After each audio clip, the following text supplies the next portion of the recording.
What's going on, guys? Boss Up 6 here, back to another video, and today I'm here to do my AEW Holiday Bash Dynamite review from San Antonio, Texas. And happy holidays, everyone. I am supporting the Santa hat. I finally found it. It was in some closet I found or something like that. Probably the one where my uncle lives. But anyways, aside from that, how was the show?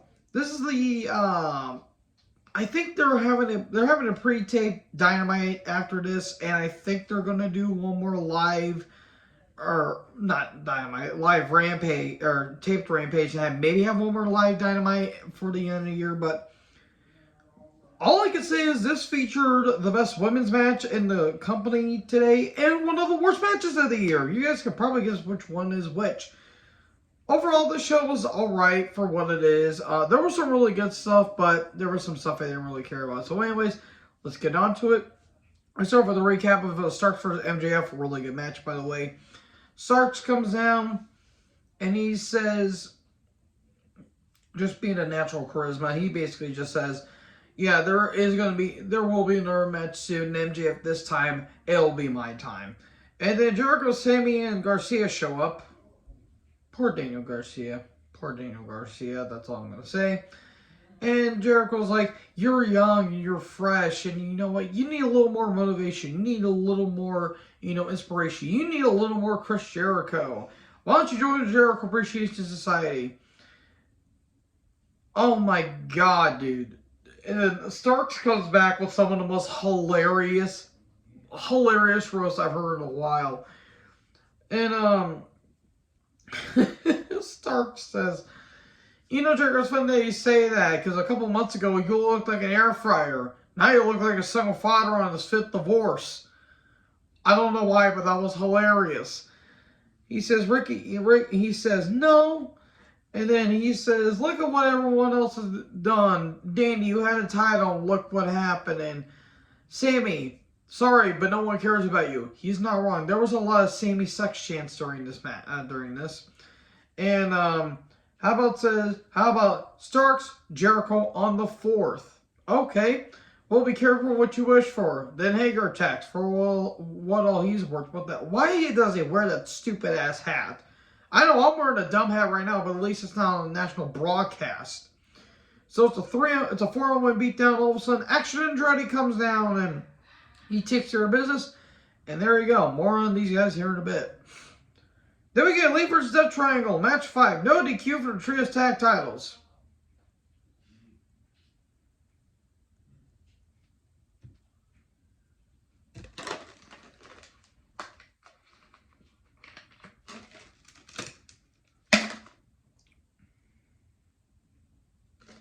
Still has ice in it. Oh, you guys were wanting me to review this. Oh, I'm sorry. How am I supposed to review something that is utterly trash and a complete embarrassment to professional wrestling?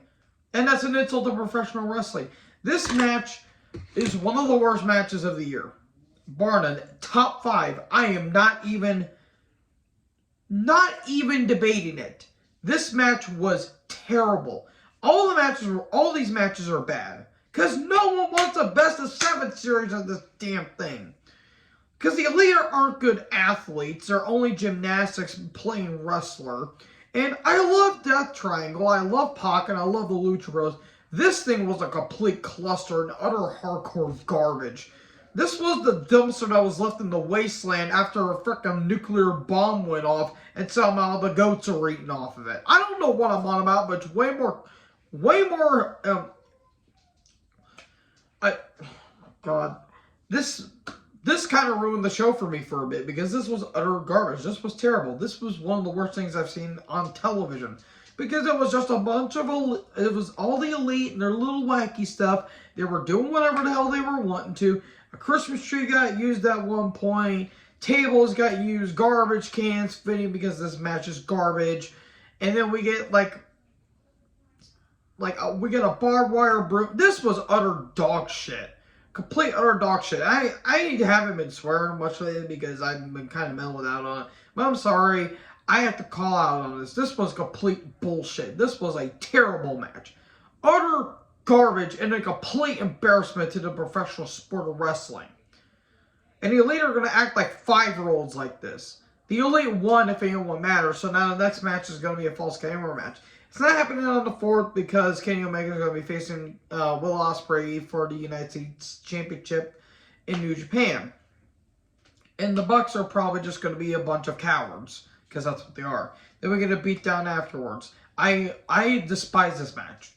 I literally said this match is a total embarrassment to professional wrestling. And a lot of people disagreed because they're a bunch of elite marks. So then, we get from one tragic thing to a magical thing. Because MJF is here, and MJF is God. He is literally the second coming of Christ. And we get a footage of MJF, in the back, saying, Brian, you're a coward, and all that stuff. And just, this is great stuff. I can't go over verbatim for how great this was. Please check this out if you have time. And then, anyways, we got Andrade and Tony Schiavone backstage, and he says, well, beating Chris Jericho was one of the biggest, was probably the upset of the year, and everyone's blowing up and on giving me all my support and all that stuff. And then all of a sudden 2.0 show up, and actually Andrade's wanting to fight, and he said, whoa, you're on a hot streak. In fact, you're on fire. And then boom, you get a fireball thrown in your face because I'm the wizard. I'm the Grand Wizard. God, that Silent J Bob. There. Wait, what was it? Jay and Silent Bob. Yeah, Jay and Silent Bob. Man. Ooh, that scene aged well. God, Jesus Christ. So Renee's in the ring, and then Brian comes down. And he talks about how William Regal meant to him. He also trained by Shawn Michaels. We get HBK chant. He talks about how horrible his country line dancing was, which was pretty funny. And he says, when Regal got taken out and he was in a hospital, I cried because that was my mentor. And this was a great promo. This was a really great promo by Brian. And he says he wants MJF. And then Paige and Hathaway come up. They show up. And then they call him a vegetable man. Aha, he's vegan. Aha. And they're trying to cut a promo, but the crowd's not having it. And then Brian's like, well, there's two things. One, Hathaway, the glare from your head is starting to blind me, so I couldn't understand what you were doing. Oh, God, that was funny. And they're like, and he's like, well, since you want to, turn me into a vegetable, come turn me into a vegetable. Let's have a match. Okay, but we'll have it next week. Pretty much that's the antithesis of this entire segment. So we get a recap of Hangman attacking Moxley on a Rampage. Moxley's backstage, and this was a great promo that Moxley cut. He said, well, I didn't mean to attack Hangman, it was wrong place, wrong time. And he said, when I clotheslined you, what was I trying to do, comb your hair? No, you know what you were getting yourself into. And he says, you want to have a fight, name the day and place. That's basically it. This was a really great promo by Mox, and he talks about Darius Martin and all that stuff. And then we get footage of Joe giving holiday cheer to everyone, and he says, I wish everyone the happiest of holidays, and he talks about Wardlow, and he says, well, you won't get anything on the 25th, but come the 28th, you will receive a special gift. And,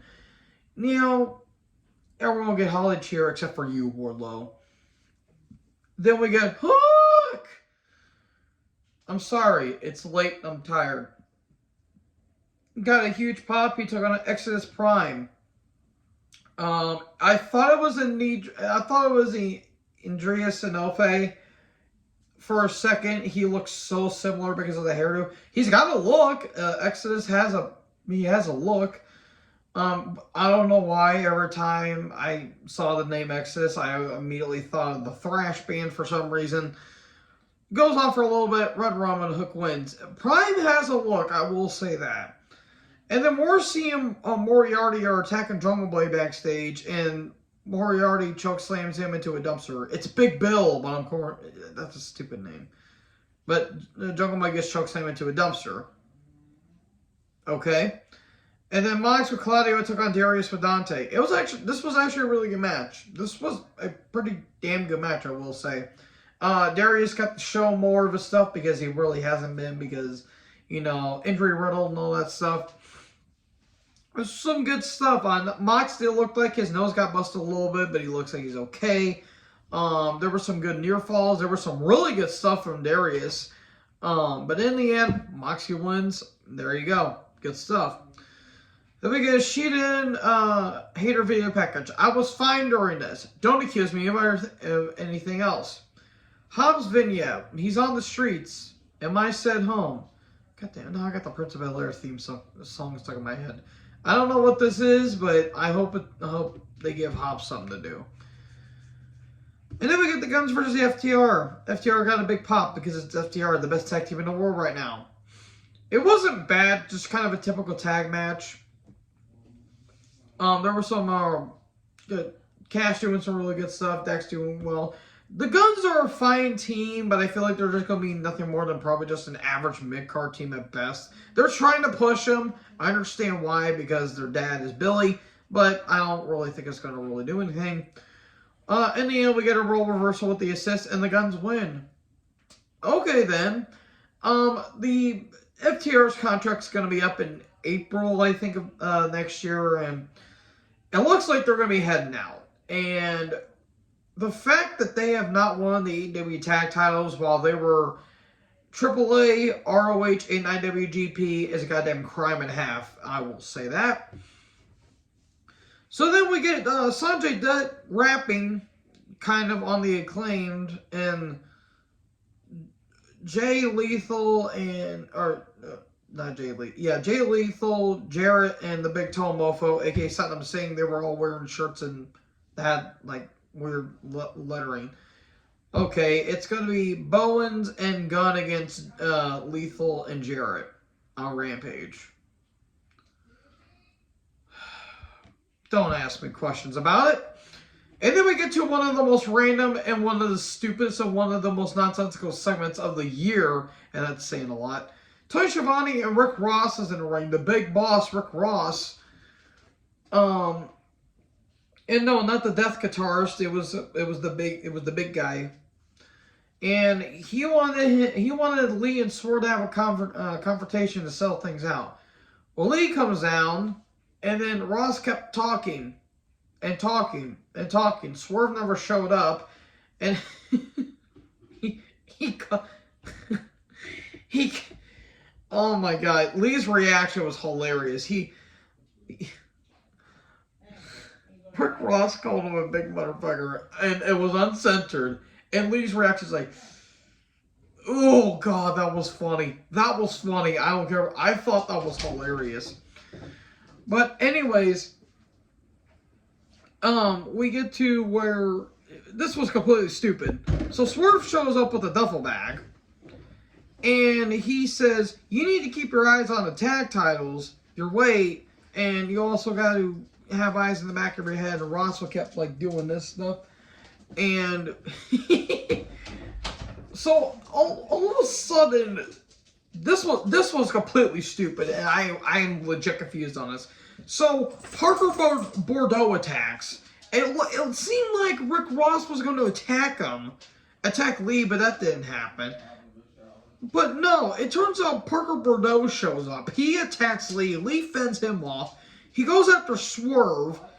And then some guy, I thought that was Lance Archer, but with a lot of, like, tattoos on.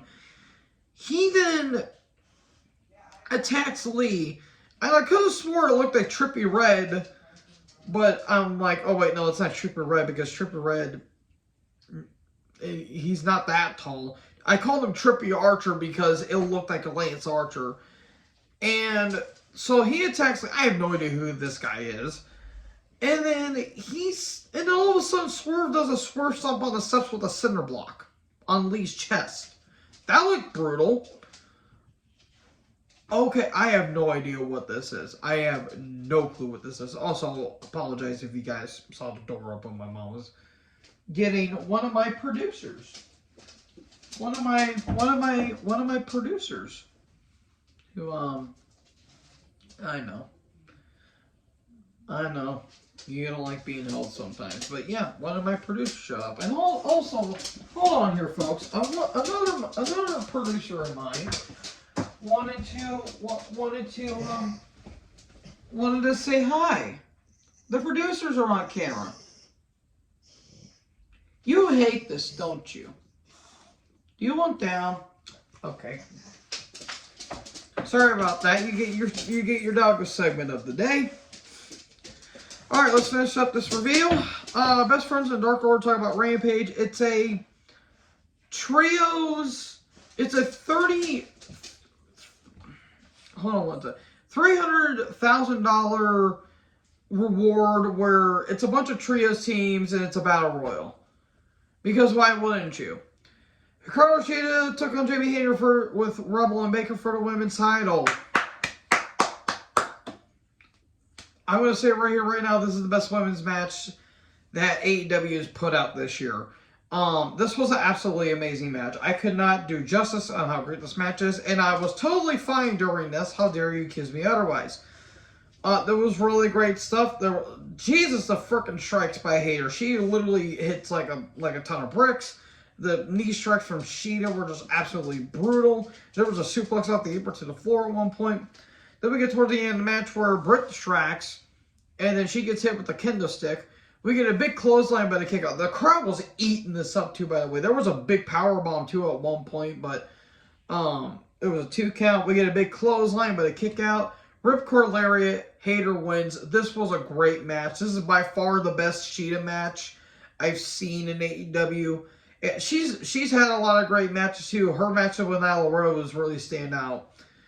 And then we get a beatdown afterwards, and then Storm shows up, but she gets hit with the title belt. Then Slinky Neck herself, aka Saraya, come down and takes everyone out.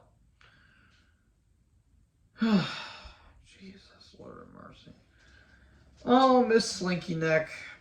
I would stop making fun of you, but you like to offend people that that should not be defended anyways. So yeah, that was Dynamite. It was a tale of two halves, in all honesty. On one hand, you had a lot of good stuff. On the other hand, you had some of the most insufferable television in AEW history. So anyways, thank you guys for watching this video. Make sure you guys like, comment, subscribe, and happy holidays, everyone. Again, tap the little bell for more notifications. Join the herd. Talk to you next video. Peace out.